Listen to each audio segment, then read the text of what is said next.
My friends, once again, it's time for an everything I wear while I mountain bike video. I don't do these very often because I don't change up my gear all the time. So it takes about a year for me to change up different knee pads and shoes and want to switch off of something that works to like experiment with something that might not work. So here's the results of that experiment over maybe more than a year now. Let's start with my Fox Speedframe Pro Helmet. And everything in here will have a link in the description. If you buy this, I usually use affiliate links on Worldwide Cyclery or Amazon.com. If you buy something like this, I might make $5 off of it. So it's kind of cool. It's a win-win situation. I tell you if I like it or not. You buy it, I get a little cut. Everything keeps this channel going. And I'll have a little disclosure here at the bottom whether I bought it with my own money or if somebody gave it to me. I like me a white helmet. I like the aesthetics of it. I like that other people can see me if I'm laying down in a ditch and I'm just wearing all black clothes, that if I have this white helmet on, they'll be able to be like, what? Huh, what is that? I think I see something down here. Instead of being black on black on black and not being able to see, like, oh, someone needs a rescue. Haven't done much damage to this thing. I rarely touch my head to the ground. Let's keep it that way. So overall, I just got to talk about comfort. I think it's plenty comfortable. There's enough vent holes and all that stuff. It clicks in on the back just fine. But I was just riding with my buddy James, and he is bald, and he has this helmet as well, and it leaks. All his sweat just goes down his forehead, instead of if you have long hair, it can kind of wick back and go out the back. So maybe a bald person problem, but maybe this helmet problem, because he said his previous helmets never really did that. It's got MIPS technology built in, which makes it a little more expensive, but also means that impacts with rotational force are not as bad because the helmet kind of moves independently of the little plastic shell casing here. I cleaned this up recently with a Mr. Clean Magic Eraser, and it's looking really good. There were stickers, like FOX stickers here. They came off pretty easily before I cleaned it up. And this is kind of the main grody-ness factor. These were white when they first came, and I've kind of tried to wash them off a little bit, and it kind of works, it kind of doesn't. So you got your white straps, which will eventually turn brown. And it's got the Fidlock style magnetic latch system, which is always nice, and it's always weird when you first use it and you don't know how it works and you're like, oh, I'm trapped. At this point, I've had quite a few helmets, and I really like this one. I don't see any reason to change it or switch it up. It looks good, it feels good, I don't get any weird headaches or anything like that. So thumbs up to the old Speedframe Pro. Let's talk about sunglasses. I've had a lot of sunglasses over the past 10 years of mountain biking. Most of them I hate. Most of them I broke. Most of them I scratched up. Most of them are too dark. Most of them make my head hurt. I've just been on a rampage of, I'll find one that's really good, but it's $250, and then you break it and you're like, $250, come on. So at the moment, I am going with the Eddie Bauer sunglasses from Costco. $35. I've got 4 or 5 pairs of these. I've broken and scratched up a couple already, and I like them. Now goggles, on the other hand, they're usually pretty reliable. They don't make my head hurt. They're just goofy. They kind of press on my nose a little bit. It's just kind of weird to wear a big old goggle for a normal ride. But they get the job done the best. You're not going to get weird stuff in your eyes. They don't fog up unless you're in a really, really weird situation, like the EWS race at Whistler, they fogged up. And of course, you can switch out lenses very easily on these goggles, at least. The Smith Squad MTB Chroma Pop. I've had these for a long time, and they're pretty reliable, a little beat up, but I still wear them. My bike jersey of choice these days is from KETL Mountain Apparel. It's run by my buddy Jeff from Worldwide Cyclery, and his whole ethos behind the brand is to give you mountain bike clothes that don't make you look like a Power Ranger. I'm a medium, and these fit me really well. I love the way they look. I love the way they feel. They got a little pocket in the back, which is too small for my big old XS iPhone that I have. I got the big old iPhone, but you can fit a couple things in here, like a little wallet or some money. And they also hide little fun inspirational quotes inside all of their apparel. My 2 pairs of KETL shorts are in the dryer right now, so we're gonna do a couple other things and get back to that and wait for them to finish. Let's talk about what's under the shorts instead. I've got these Pearl Izumi liner shorts. You wear these instead of underwear. They have a little bit of padding. They help when you ride. Not everybody wears these types of liner short things, but I like them. And these ones are pretty reasonably priced from Pearl Izumi. A lot of these type of things will cost like 80 bucks or 60 bucks. You buy a pair of shorts and these together and it's 120 bucks.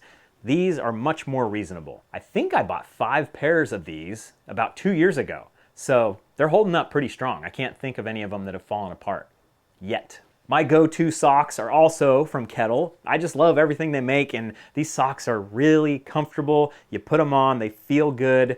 Merino wool from New Zealand.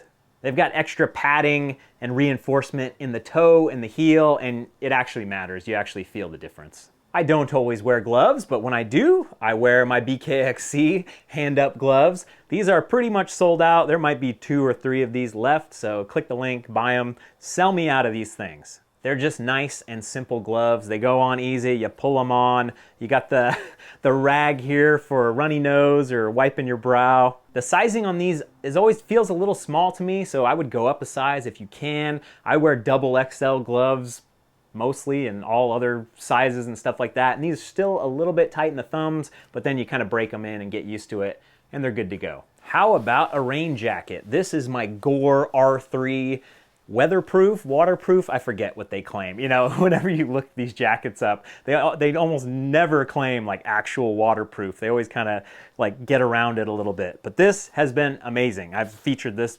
particular jacket. I've had it for years and years now. It's been with me to China and Japan and all over the world, and it's really good. I think this was a running specific jacket, but it works really good for mountain biking. It's got all the vents and all that stuff. The hood would not fit over a normal mountain bike helmet, like some of my past rain jacket-ish type things, like from Pearl Izumi. Was really nice that the hood actually went over the helmet, but those weren't as waterproof as this thing is. I hate riding in the rain because it means that my filming day is going to be ruined and that I'm not going to be able to get a video out. But when I have to ride in the rain, this makes it a lot easier.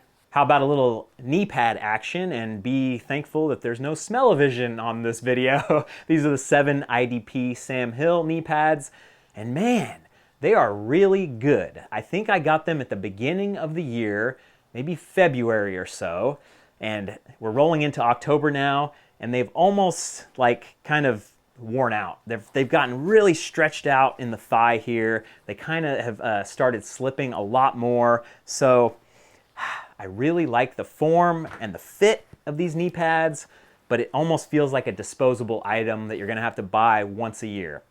I think knee pads are pretty much like that. Gloves can be that way a lot, especially if you hit the ground with your gloves and actually crash. So just like knee pads, if you're actually hitting the ground and crashing with your knee pads, they get a lot more disposable, they get a lot more beat up. All that being said, when these things actually do meet their end of life, I'm just gonna buy them again because I actually really like them. The fit, the feel is awesome. And if that means spending 90 bucks a year on knee pads that are doing a good job of protecting my knees and keeping me not hobbling around, I think it's worth it. Let's get on down to the feet now. I wear the Ride Concepts Transition Clip. It has all the cool factor of looking like it's a shoe for flats when you can still clip in. As I hold these up to my face, which I rarely do, I'm actually very surprised how good shape they're in.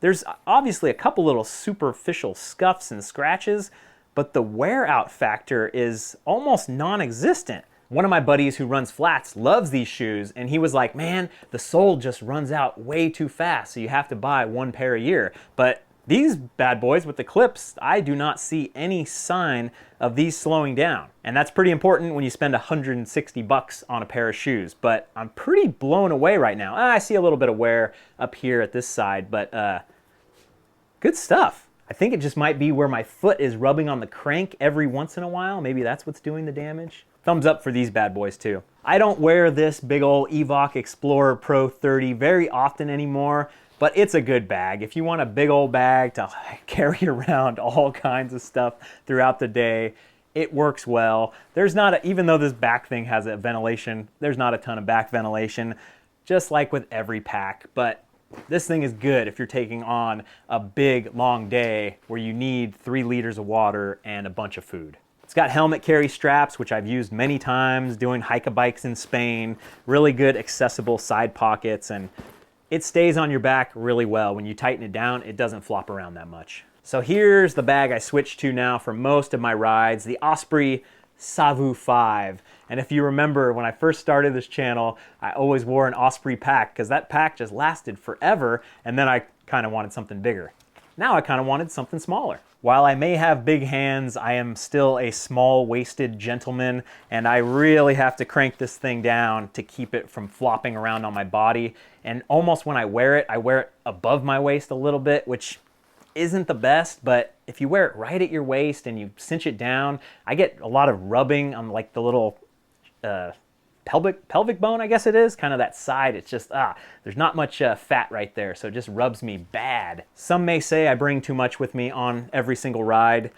Those same people will be thanking me when I'm on the side of the trail, 5 miles from nowhere, fixing their flat. I can pack in a good amount of sugary snacks, my tool roll with all kinds of various stuff, a pretty big pump, and a tube that's been in here way too long and probably has a hole in it because whenever you store a tube in a bag, it's just gonna rub and rub and rub and eventually get a little micro hole in it. It's fine. Always keep a little cold hard cash in the bag as well.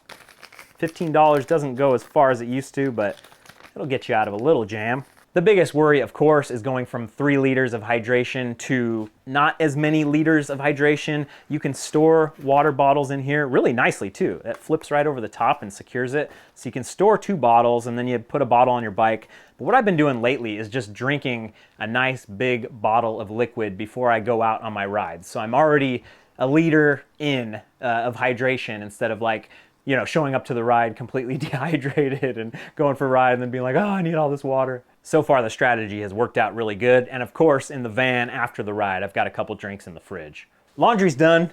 This is the 9-inch Virtue Hybrid short from KETL Mountain Apparel. These are my favorite pair of shorts right now. I've worn a lot of shorts in the past and these are coming out ahead. It always comes down to this part getting hung up on your saddle. And of course that does still happen with every type of short, but I can keep these hiked up a little bit nicer and cinch down a little bit nicer to stay above my waist so I don't have all this floppage getting caught on the saddle in the most horrific of sections. You got zipper pockets on the front and back right sides and then regular pockets on the front and back left sides. This is the charcoal color and I love it so much. It's like my favorite color of apparel. It's kind of, it's just perfect. The old sand color does go well with various things, but I just got 2 more of the charcoal color on the way. What full face helmet do I wear? When's the last time I wore a full face helmet? Where do I keep my full face helmet?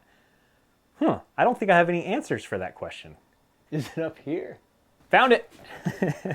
This is the Troy Lee Designs Stage full face helmet.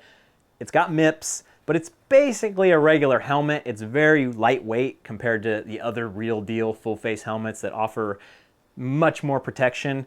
So basically for me, I'll even wear my half shell, my regular white Fox helmet at the bike park most of the time because I like the full face. It's okay, but it doesn't do much for me. I don't feel like, oh, I've got the full face on, now I can go. Oh, I've got more body armor on, now I can go.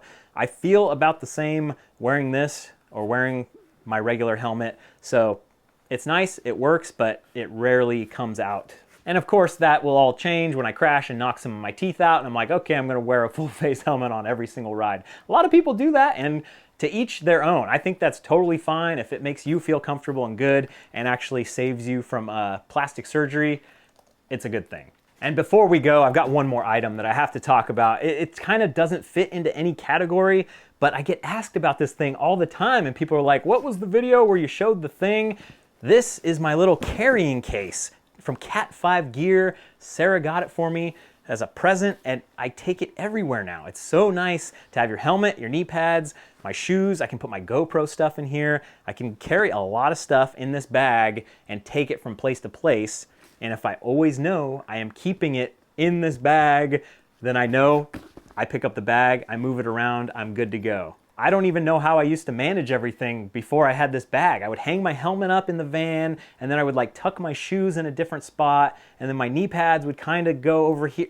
It's just, this is so much better. So that's everything I wear on a mountain bike ride and I can honestly say it's a thumbs up across the board. There are things that annoy me about almost everything, but I gave you my cons, I gave you my pros, and always I'm switching through stuff. So I'll switch to a different pair of shoes or different bag or a different helmet eventually, but for right now, this stuff is working really good. So hopefully that gave you one or two ideas for an upgrade that you can make or a downgrade you can make or something to put on your old holiday wish list, which is coming a lot faster than we can ever imagine, as always.